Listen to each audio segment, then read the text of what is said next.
পার্বতী সুন্দরী ক্লাস 11 সায়েন্সের স্টুডেন্ট। আমি আপনাদেরকে এখন দেখাতে চলেছি বিভিন্ন ধরনের স্যাটেলাইট ভিকেলগুলো।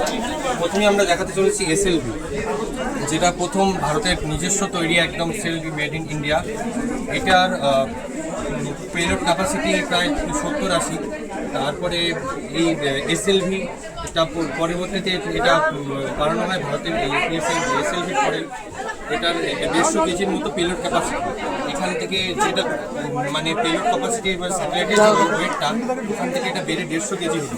তারপরে এটাকে দেখি, তারপরে পিএসএলভিটা রকেটটা বানানো হয়েছে, যেটা সবথেকে বেশি বর্তমানে ইউজ হয়। এই রকেটটি হচ্ছে বর্তমানে আমাদের বিভিন্ন প্রায় দেখে রাখবেন আপনারা সবাই, স্যাটেলাইট পাঠানো হয়েছে। পিএসএলভির যে পেলোড ক্যাপাসিটি এটা হচ্ছে প্রায় 1000 থেকে 1900 কেজি, 1900 কেজি। তারপরে এটার উপর ডেভেলপমেন্ট করেই মেড ইন ইন্ডিয়াতে এটা বানানো হয়েছে জিএসএলভি, যেটা জিও সিনক্রোনাস স্যাটেলাইট লঞ্চিং ভিকেল, যেটা বর্তমানে সবথেকে ভারতের আধুনিক একটি রকেট স্যাটেলাইট ভিকেল, যার মাধ্যমে বিভিন্ন ধরনের আধুনিক প্রযুক্তির যে স্যাটেলাইটগুলো ওটিকে পাঠানো হয়েছে।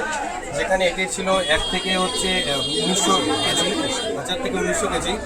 সেখান থেকে এটি বেড়ে হয়েছে, সেটা হচ্ছে জিএসএলভি মার্ক 2, যেটা এটা একটি ভেরিয়েন্ট হচ্ছে মার্ক 2, যেটার হচ্ছে পেলোড ক্যাপাসিটি হচ্ছে 2250 কেজি, মানে 2 টনের প্রায় 2 টন। এখান থেকে জিএসএলভি মার্ক 3, এটার পেলোড ক্যাপাসিটি হচ্ছে 4 থেকে 5 টন, যেটা এখানে 2 টনের কাছাকাছি ছিল, এটাকে বেড়ে ডবল করা হয়েছে।